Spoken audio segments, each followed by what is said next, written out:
You may proceed. Thank you.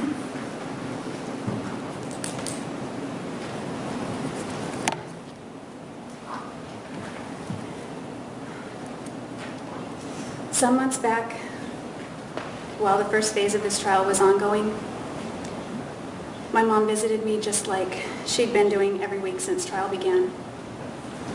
She told me that after leaving the courthouse, she was idling at a stoplight and she happened to look over at the car next to her.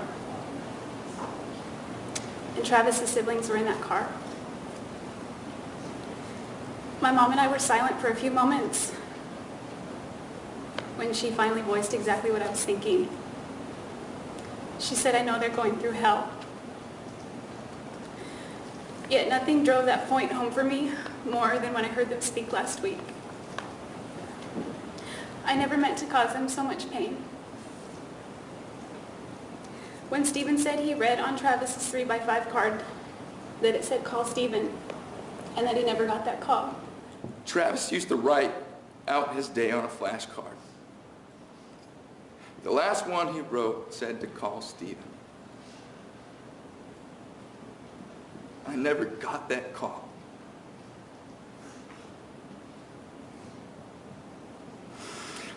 He had been concerned about my health and wanted to fly me to his house and help me quit smoking. I never got to go. I know that's because of me.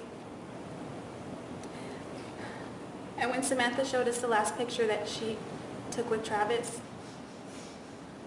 this was the last time I saw Travis. He talked me into taking this picture even though I was in PJs. It makes me cry every time I look at it. I'm so glad he talked me into taking this picture. I will cherish it for the rest of my life.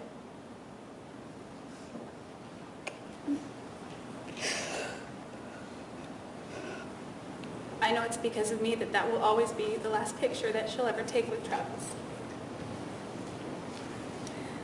Throughout this trial, I've avoided looking at Travis's family for a variety of reasons that I won't go into. I typically avoided eye contact. Travis comes from a family where they all sort of look a lot alike. So when I see their faces, I see Travis and I see the man that abused me, and I don't want to look at that. But I've wondered, where is his grandma? Is she here? I didn't learn until last week what happened to her. Samantha said that Travis was the glue to their family. Around Thanksgiving in 2007, Travis called me. He was really upset. He said his grandmother was ill and frail, and that he didn't know if she was going to make it. He said he didn't know what his family would do if she didn't make it because she was the glue to their family. To know now that both are gone and that I may have also inadvertently induced her passing destroys me.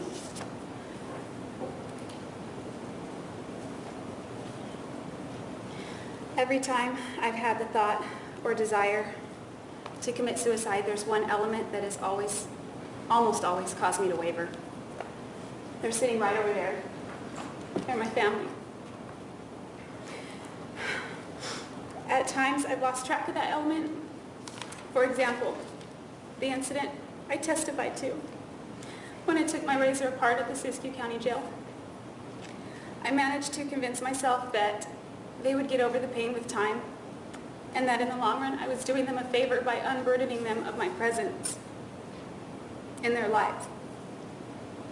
I wrote a bunch of them goodbye letters addressed specifically to each person, and in the letters I didn't focus so much on explanations, but on how much and why I loved each of them. Then I wrote a general explanatory letter to help them understand my decision. At that time, I saw it as taking myself off of life support. I didn't know a lot of anything about prison at that time, and I didn't think it was fair to expect my family to have to support me for the rest of my life. I didn't know then that if I got life instead of death, I could become employed and self-reliant. I didn't know that if I got life, there are many things I can do to affect positive change and contribute in a meaningful way. In prison, there are programs I can start and people I can help, and programs that I can continue to participate in. I'll share a few examples that I've thought of.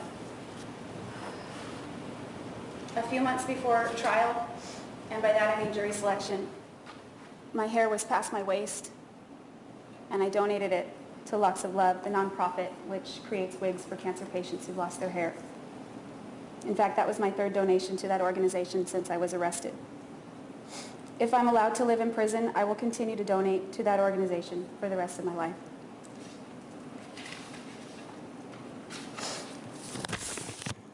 Over the years I've spent in incarceration, I've received many requests from women to teach them Spanish or American Sign Language. Because my case was pending, I just didn't have the time. In prison, I will. If I'm sentenced to life, I will live among the general population of women, and I'll be able to share my knowledge of those subjects with them, the ones who have the desire to learn also. I may even be able to start classes. If I get permission, I'd like to implement a recycling program. The women's prison in Goodyear houses thousands of women, and each week, huge loads of waste are hauled off to a landfill. A substantial portion of that could be kept out of landfill and recycled instead. It may even create new jobs for the people there. This is one small thing that could have a far-reaching and positive impact on the community and on the planet. There's a higher rate of illiteracy in prison than in everyday society. I know that reading has enriched my life by expanding my knowledge base and opening my eyes to new worlds and different cultures. I can help other women become literate so that they too can add that dimension to their lives. Along the lines of literacy, I'd like to start a book club or a reading group, something that brings people together in a positive and constructive way so that we can share and recommend other good books and stimulate discussions of a higher nature. Additionally, I've designed a t-shirt. This is the t-shirt, of which 100% of the proceeds go to support nonprofit organizations which also assist other victims of domestic violence. Some people may not believe that I am a survivor of domestic violence. They're entitled to their opinion.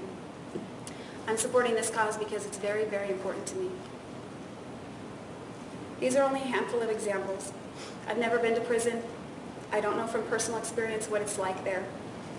But I'm certain that after I arrive, I'll likely find many other ways in which I can contribute to the women there. I'd like to share with you now a few things about me and a few things about my family.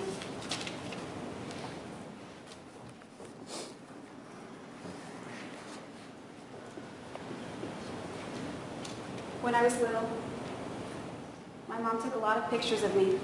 I'm her first child. She had her camera everywhere, and she would take a lot of pictures of me when I was first born. Salinas is near the coast, and so it sees a lot of overcast days, but when it was sunny, she would take me out to the backyard and turn on the sprinkler so I could play. That's me attempting to dress myself. A few years later, Carl came along, my little brother, and we became inseparable. When we were little, my parents took us everywhere, including SeaWorld here and Hawaii. But my fondest memories with him are of us goofing off at home on a lazy Saturday, just making a mess of the living room in our pajamas. When I was 11 years old, and this slide is backward, I apologize. When I was 11 years old, my little sister, Angela, was born 4 weeks early. I think Carl's blinking there. I was so excited to have a baby sister. I watched my mom's stomach grow. I watched Angela come into this world. And after the doctor swaddled her, he turned to me and said to my mom and said, "Do you want to hold her first?" These are various school pictures. And on occasion, my family and I would get together for family portraits, such as these. In 9th grade, my family and I moved back to Wairika, but I still went back to Santa Maria periodically to visit friends. This is Patty. She was my best friend for years. She was here last week to testify on my behalf, as you heard Mr. Nurmi tell you in opening statements. but she didn't return today because she and her 9-year-old daughter were threatened and harassed if she came back to the state. I'm 21 years old here. After I moved out of my parents' house at age 17, my relationship with my dad improved a little. This is my grandma and her twins. My aunt is on the left and my mom is on the right. These are my parents when they were just a little bit younger. This is Bobby and I. It's a little out of order chronologically. We're hanging out in our dirty little rundown house in Montague that I had mentioned previously. At times we lived there without power and phone. The winters were freezing. We could see our breath inside the house. My parents did not support this relationship, and we were young and just trying to figure out life on our own. When I see this picture, I'm reminded of that quote by Charles Dickens when he says, "They were the best of times, they were the worst of times." We're smiling here, and this picture to me exemplifies that. It was a difficult relationship, but Bobby will always be special to me. I'm 21 here. This is a photo of Matt McCartney and I, taken a few months after we broke up, a few months after he moved down to Big Sur where I was working at Ventana. As you know, we remained friends, and on this day we utilized Ventana's company passes to tour the Monterey Bay Aquarium. Daryl and I began seeing each other a little over a year after that. In this photo, I'm coming out of a redheaded stage that I went through for a few years. This is one of my favorite pictures of Daryl and me. We were at Chivo's, a restaurant in Monterey, where our friend Tony and his band were playing blues and reggae live. He dedicated songs to us and we danced. Daryl was a good dancer.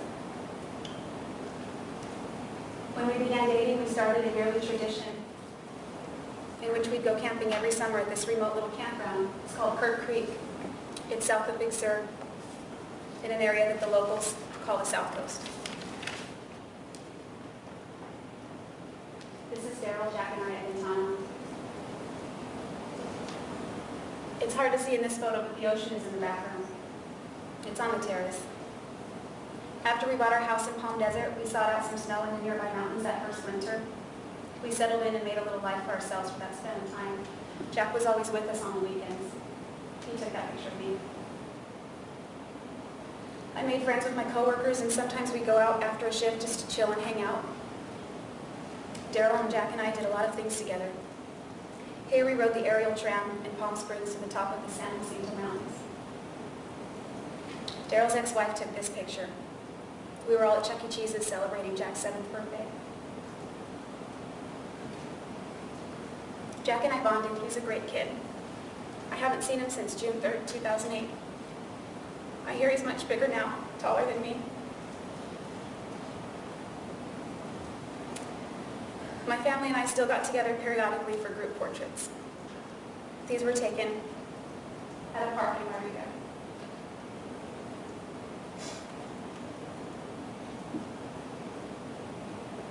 In 2010, my little sister gave birth to this beautiful little girl on the right. The tiny premature baby that I witnessed come into this world now has a baby of her own. She's a mature, responsible, dedicated mother. She's also engaged to a wonderful man. And his daughter, this gorgeous girl on the left, is my niece's new big sister. I've met these girls only through a thick pane of glass.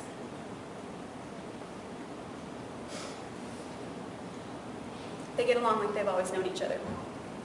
I won't be at my sister's wedding when she ties the knot next year. And I won't be her wedding photographer like we had always talked about. The same is true for my brother Carl. The boy I grew up with became a family man. He and his wife married in 2010. I wasn't there to celebrate with them, and I wasn't there to take their pictures, and I have no one to blame but myself. A few weeks before trial, they welcomed this precious little baby into the world. I haven't met her yet.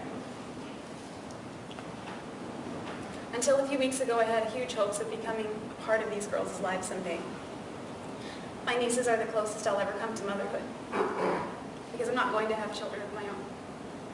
I'm not going to become a mother because of my own terrible choices. I've had to lay that dream to rest. You've heard before that I'm an artist. As it now stands, I'll never create another oil painting. But these are some of my drawings. I'm pretty good with hands and nature. But I best do portraits. There's Frank Sinatra, Elvis Presley, Elizabeth Taylor. This picture is a little distorted. This is my niece when she was a bit younger, playing the piano, while attempting to play the piano.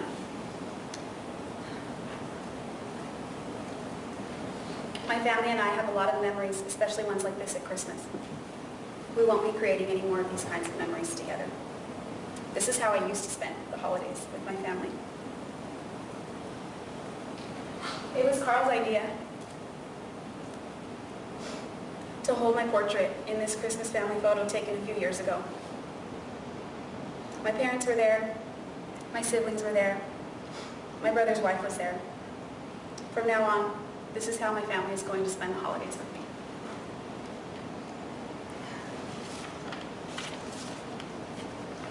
Following my arrest, I wanted so much to avoid trial.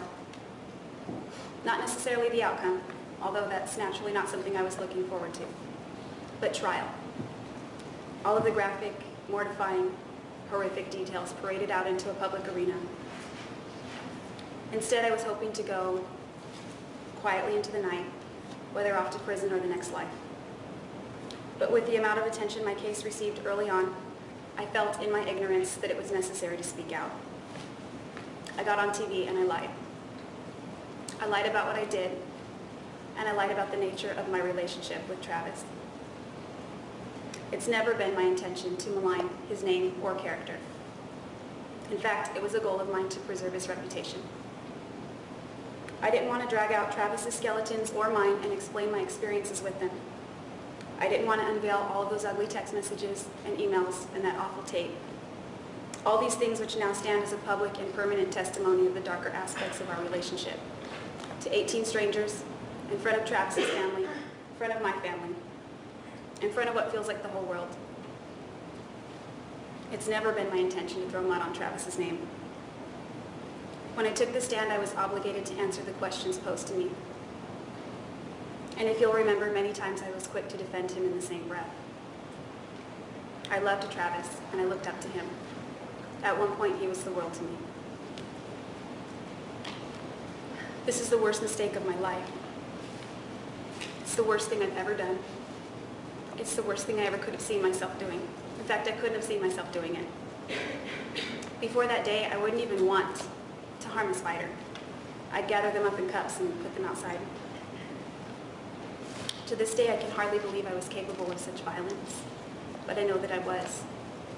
And for that, I'm going to be sorry for the rest of my life. Probably longer.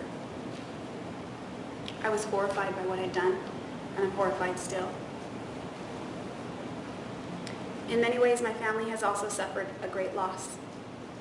Their pain is fresh because they only learned about it 2 weeks ago, the moment the verdict was read. The moment their hopes of ever welcoming me home someday were dashed. My dad, who's here today, was in California, awaiting anxiously in front of the TV. My mom came to visit me after court that dark day. She had spoken to my dad on the way over, and she told me that in the 34 years that they've been together, she's never heard him cry the way he did that day. I've caused that pain. I've caused them to hurt that way. And I will concede that with Travis's family, theirs is a much greater loss, and I can never make up for it. It's my hope that with the verdict you've rendered thus far, that they will finally gain a sense of closure. Stephen said he doesn't want to look at his brother's murderer anymore. I don't want these nightmares anymore. I don't want to have to see my brother's murderer anymore. I don't want to hear his name dragged through the mud anymore. If I get life, he won't have to. I've made many public statements that I would prefer the death penalty to life in prison. I didn't hurt Travis. If I hurt Travis, if I killed Travis, I would beg for the death penalty. If if I had my choice, I would take the death penalty because I don't want to spend the rest of my life in prison. I said years ago that I'd rather get death than life, and that still is true today. I believe death is the ultimate freedom, so I'd rather just have my freedom as soon as I can get it. So you're saying you actually prefer getting the death penalty to being in prison for life? Yes. Each time I said that, though I meant it, I lacked perspective. Until very recently, I could not have imagined standing before you all and asking you to give me life. To me, life in prison was the most unappealing outcome I could possibly think of. I thought I'd rather die.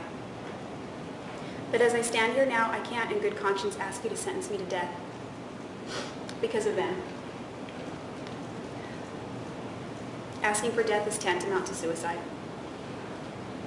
Either way, I'm going to spend the rest of my life in prison. It'll either be shortened or not. If it's shortened, the people who will hurt the most are my family. I'm asking you, please, please don't do that to them. I've already hurt them so badly, along with so many other people.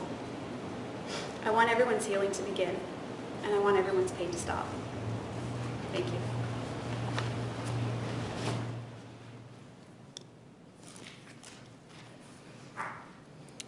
A well-known attorney once said, when with imagination and understanding and faith, we can look inside our own hearts and find that all life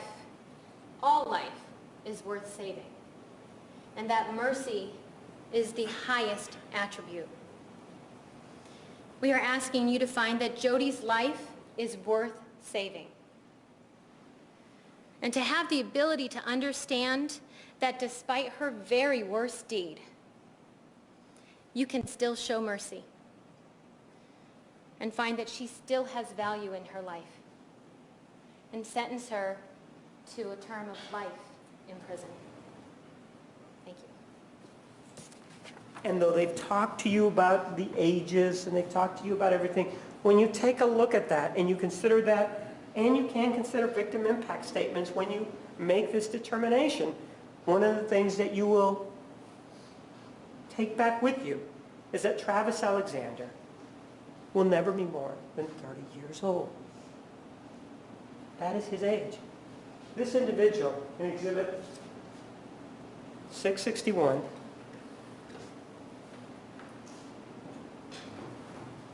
that's it. That's as old as he is going to get. And taking into account that there are no mitigating circumstances, and even if you find some, it is not sufficiently substantial to call for leniency in this case. And in applying the law to the facts, in this case, to the so-called mitigating circumstances, considering the allocution in this case, you have a duty. And that duty really means that you actually do the honest, right thing, even though it may be difficult. And in this case, the right thing, the difficult thing in this case, because it's never easy, her duty, the difficult thing to do under these circumstances, the only thing that you can do based on the mitigating circumstances and their lack of, is to return a verdict of death. Thank you.